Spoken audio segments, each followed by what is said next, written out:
Look at this video here. As they say, when it rains, it pours. Definitely did that at the 28th Street subway station in Chelsea tonight. Gushing water just added to the miserable commute.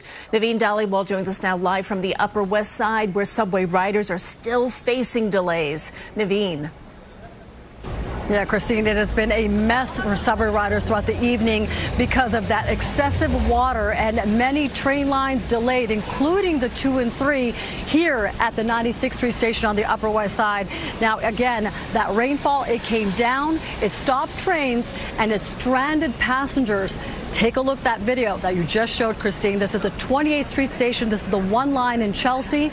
That water gushing through the platform. That is not a fire hydrant. That is water just overcoming the platform. It was taken by a commuter who shot it from a train near the turnstiles. The water overwhelmed the subway drainage system this evening, turning platforms into rivers. Now, crews were seen cleaning up the mess once that water subsided.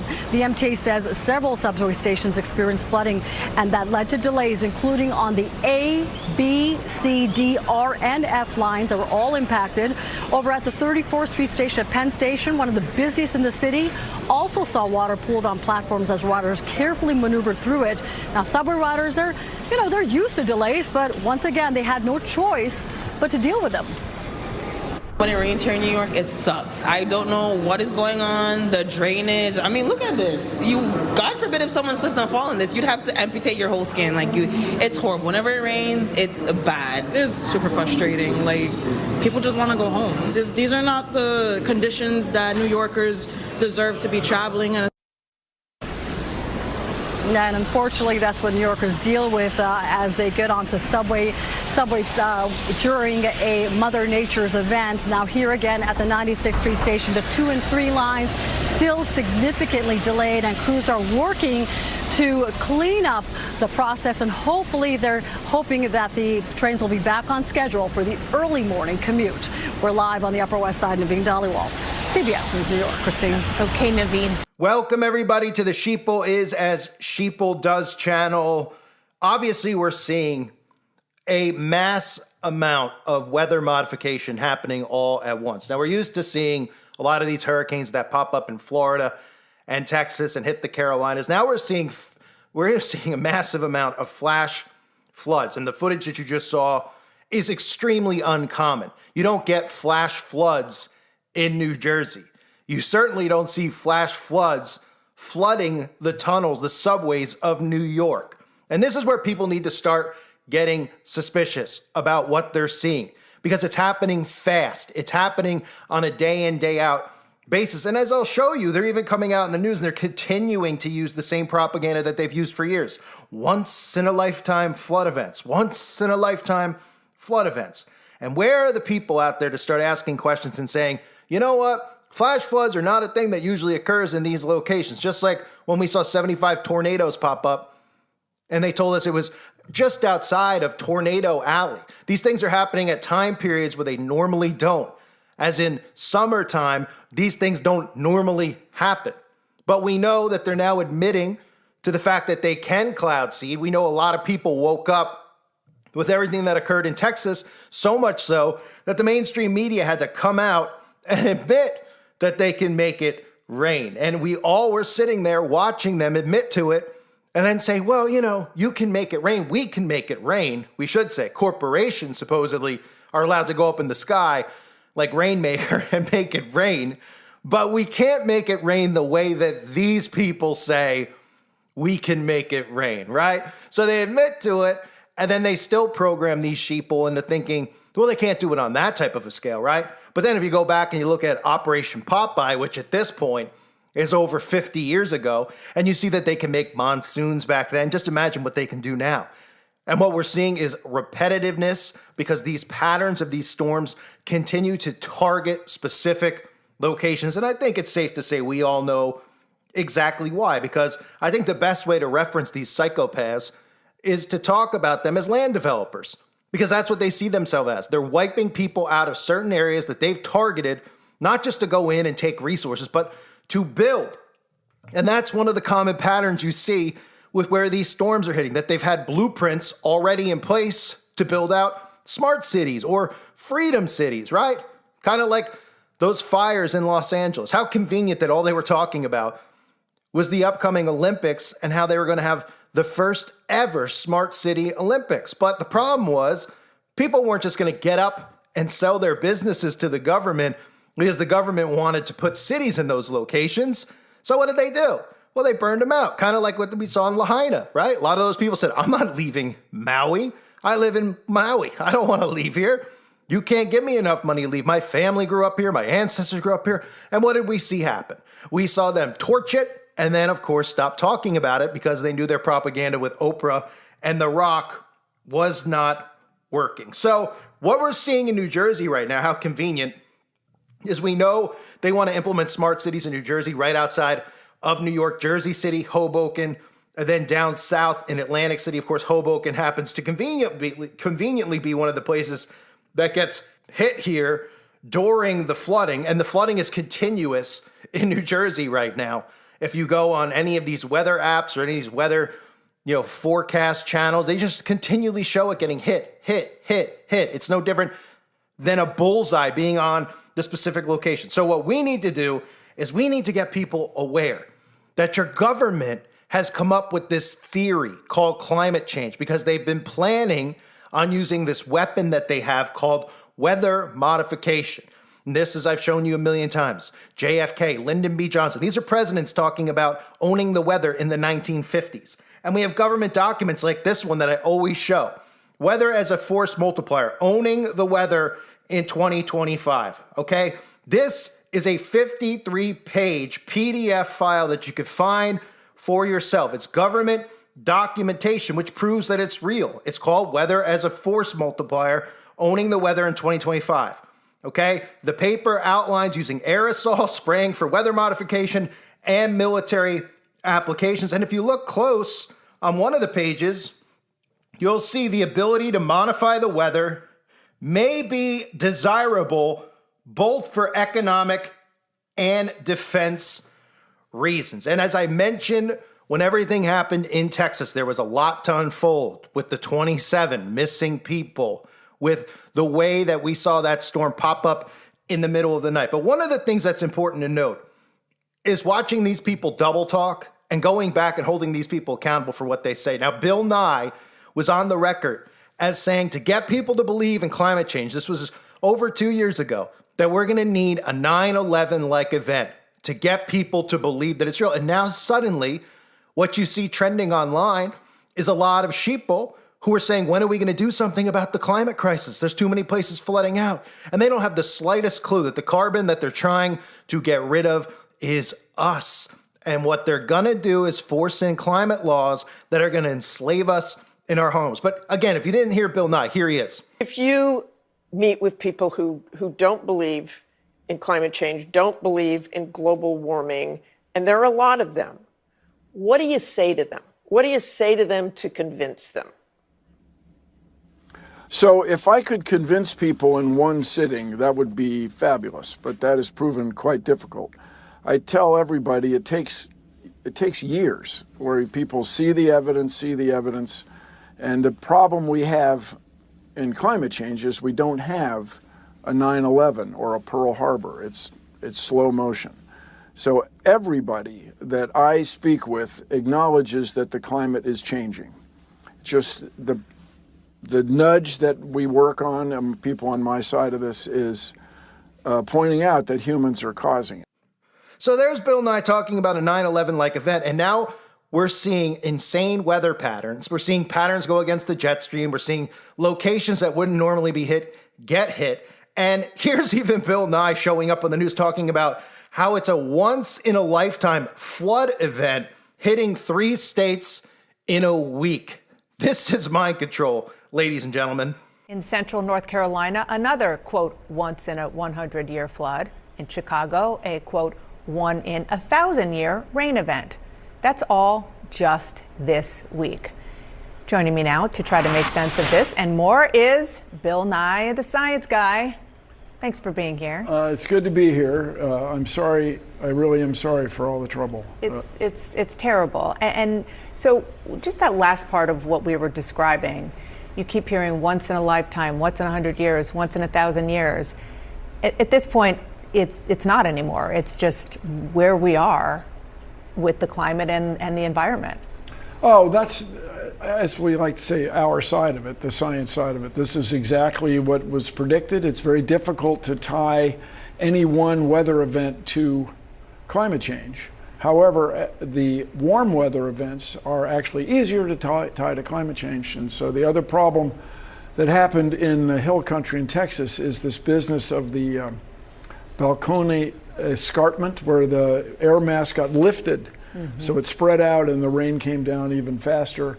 But it'll happen again, to your point. And everybody's talked about this for years. And the technologies for warning systems exist.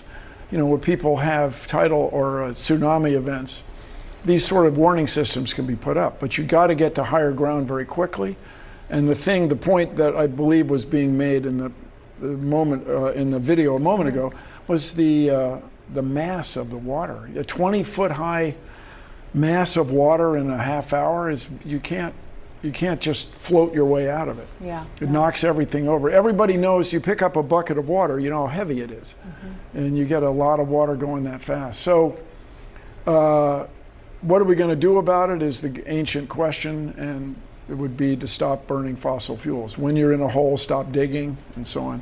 But the fossil fuel industry has been very successful in getting organizations like the U.S. Congress to think that it's really not happening. Well, and the first 6 months of the Trump administration, we've seen an end to some of the federal efforts on not just fossil fuel, but other efforts that had been in place government-wide to promote alternative energy. Yes, to be the world leader, to have the U.S. lead the world in renewable energy sources, so that we would be able to export our technologies, that people would want to come to the U.S. to learn how to do this stuff and so on. So the opportunities still exist, but we do need to turn things around. And this is, of course, you're getting my side of the story. Well, I mean, it's the science side. Yeah, well, yeah. And you know, I'm a big fan of this, everybody. Oh, yeah? The U.S. Constitution, Article 1. I like to show this to people. Article 1, Section 8. Article 1's the legislative branch, Congress. Section 8 is the miscellany, letters of marque about piracy, and the progress of science and useful arts. The word science is in the U.S. Constitution. Guess what? We even have a graphic made so that the people at home can read that small print, so you can read it again. But I mention it because these guys in 1787 realized the value of science for our health, our welfare, and our international competitiveness. It's not a new idea.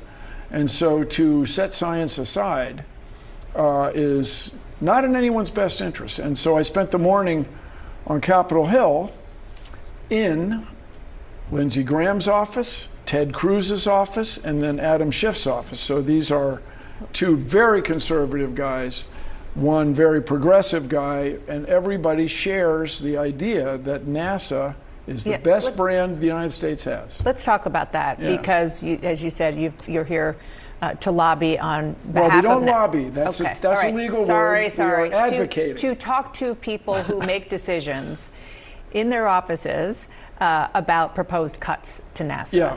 Really, I mean, extraordinary cuts. I mean, cut in half kind of thing. I just want to say that your organization, the Planetary Society, created a visual, which we can also put on the screen, of the cuts, the most since 1961, and that was before an American astronaut went into space. Yeah, the cuts proposed are really extraordinary and, if I may, out of this world. And where exactly the proposals come from is not clear to anybody that we spoke with this morning, but everybody's dealing with it, you know, and they're trying to make these cuts to existing programs, existing missions. And missions, everybody, is a big word that includes the spacecraft and all the people on the ground that are running around maintaining it. And you got to love how he talks about the Balcones escarpment, which is a prominent geological feature in Texas, which, of course, is pretty close by to NASA. And he talked about the water vapor rising. You know, it looks a lot like this clip that we saw from NASA when they were making it rain. Remember this? This is the loudest sound you could possibly conceive. And as it turns out, the cleanest. That cloud up there, which was generated by the engine, is just a mixture of hydrogen and oxygen. It's water vapor. And in about an hour's time, someone in Mississippi is going to get wet washing. It will actually rain. I told you. It's raining. NASA's playing God. It's making its own weather. So, of course, that's just a conspiracy theory, because if you check with their AI, their controlled AI, right, which is the truth. We have to take AI as the truth. We can only get our information now from AI. They say, no, NASA doesn't have a cloud-making machine or any technology to reliably cause rain. While NASA does test powerful rocket engines, the resulting water vapor and potential for localized rain are byproducts of the testing process, not a deliberate attempt to control the weather. Oh, okay. And that's interesting in that clip that Bill Nye is talking about funding for NASA. And it's really interesting that they haven't been back to the moon since whatever year they claim to have went. So what are they doing for 50 years at NASA? What type of experiments are they running? They're running weather modification experiments. And then they want to tell you that it's a once-in-a-lifetime event every other week so they can get it through your head and brainwash you into thinking that this is all a result of climate change. Here's them, again, using repetition with once-in-a-lifetime event. They do it with every single storm. This is Mind Control 101. It's a basic script that they continue putting out there to cause fear and panic. But the real fear and panic people should be having, well, is none really. But they should be having a mass awakening. A mass awareness should be occurring where they say, you know what? You keep telling us there's a once-in-a-lifetime event over and over and over again. And now you're admitting that you could make it rain in places like Dubai. How do we know that you're not doing this to us? Well, that's because they are. Here they are again talking about once-in-a-generation storm because they do it every single month. Authorities are calling a multi-day life-threatening storm across multiple states, from Texas all the way up to Michigan and then moving east. The National Weather Service tonight warning millions to prepare for this. This system already triggering violent weather. But the main line of storms and potential tornadoes hit after dark tonight, and then days of heavy rain and life-threatening flooding. Chief Meteorologist Ginger Z, she's live in the storm zone with the forecast in a moment, but ABC's Victor Akendo here with the images already. He's in Paducah, Kentucky tonight. Tonight, a dangerous and potentially deadly multi-day severe weather outbreak is underway. Families in the heartland bracing for dangerous tornadoes and flooding so extreme, the National Weather Service is calling it a once-in-a-generation weather event. A once-in-a-generation flood event and tornado outbreak is setting up across the lower Mississippi and Ohio valleys this week. Portions of the Midwest and South are in the bullseye of what forecasters fear could be a generational storm. Forecasts are warning of a once-in-a-generation storm. Experts are calling the rare combination of tornadoes and flooding a once-in-a-generation event. As ABC's Rena Roy reports, this is expected to last for several days. At least one person was killed after tornadoes hit parts of the South and the Midwest. And this is part of what some forecasters are calling a once-in-a-generation storm. About severe storms and tornadoes causing extensive damage in the Midwest and the South. And now forecasters are warning of a once-in-a-generation storm. Forecasters are warning that this storm system could be a once-in-a-generation event. It won't be done for days. Amid what the National Weather Service termed a once-in-a-generation flooding event. So the National Weather Service says areas most at risk could see more than 15 inches of rain over the course of the storm, further warning of the possibility of, quote, generational flooding. A once-in-a-generation extreme weather event slamming millions of people with a rare combination of tornadoes and catastrophic flooding expected to hit the same areas of the heartland. These are two of the worst-case scenarios happening at the same time for the same cities. So time will only tell what other places are going to be targeted in the coming weeks. We're obviously seeing, a lot of activity going on. We could see that there's, another storm they're claiming that's going to come and hit Florida in the coming days, and it looks like it's just going in a direct line. What happened to these storms going up, right? Dexter, left to right. Remember when the storms used to go up and then they'd veer off towards the east? Well, now they just go in a completely horizontal line, and people out there think that this is normal because all they need to do is come out and say, well, it's climate change. The jet stream's not the same. All these weird areas that are now getting tornadoes and flash floods, well, it's just because of climate change. It's because there's factories on your highway that are pumping out smoke. Well, the reality of the matter is, I've explained this so many times, and most people just don't get it. The way they had you live in 2020 is the way they're going to make us all live. Masks will be back. You will be on borrowed time as far as leaving your home. You'll eat the way they tell you to eat because you'll have a carbon allowance and you won't be traveling anymore, just like you weren't traveling then. Think about all the other mixed in propaganda we hear right now about how they don't want you to fly anywhere, trying to make you scared to get on a plane thinking it's going to fall out of the sky, or telling you if you go to somewhere like Spain, you're going to get, sprayed with water guns and people are going to throw tomatoes at you because you want a vacation in their country. This is the blueprint, the way it was in 2020. That's part of what they did. They conditioned people to getting used to that type of living because they're going to tell you that you're the carbon. The way you live is the carbon emission problem. We have to change how we live. We have to change our behavior. And guess what? Whether you're a Democrat or a Republican, you're not going to like it. And guess what?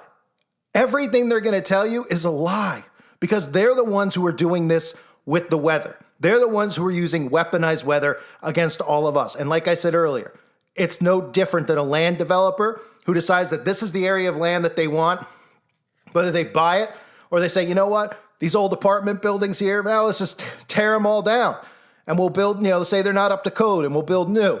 That's what they're doing right now. And they're going to continue doing it unless people wake up to it. But unfortunately, most people are not waking up to it. Sure, we heard about HARP after everything that happened in Texas. We heard whispers and we saw trending people talking about 5G towers and weather modification. But at the end of the day, some of these people are so brainwashed that the government can come out and say, yeah, we can make it rain when we want. But we can't make it rain the way that those guys say that we can make it rain. And these suckers believe it. These suckers go, oh, okay, so you can make it rain, but not the way they say, right? So then they should be saying, can we end droughts? Can we do this? Can we do that? But they don't. They just fall in line like the sheeple that they are. So prayers to anybody out there affected by any of the floods going on, any of the traumatic weather. It's only going to continue, unfortunately. Just a question of what's next. And now it looks like we've got this hurricane that they're aiming towards Florida, Dexter, which is literally going in a straight line left to right. What's next? So these things are going to go 100% north without veering one way? Or they're going to go backwards, right? Maybe soon the storms will come up on the coast of Florida and they'll just go all the way over to California, then they'll loop all the way up to Canada, they'll come all the way back down to Florida, then they'll go back up to New York and New Jersey, right? And nobody will ask questions because they'll be told, well, it's the climate change. And they'll say, yeah, it's the climate change. We better listen before we get hit, right? Instead of the people realizing that your government has been patenting, mastering, and doing this for a while, and now their foot is on the gas pedal, and they don't seem to be letting up. I thank everybody for being here. I hope you're all doing well. God bless you and your families as always.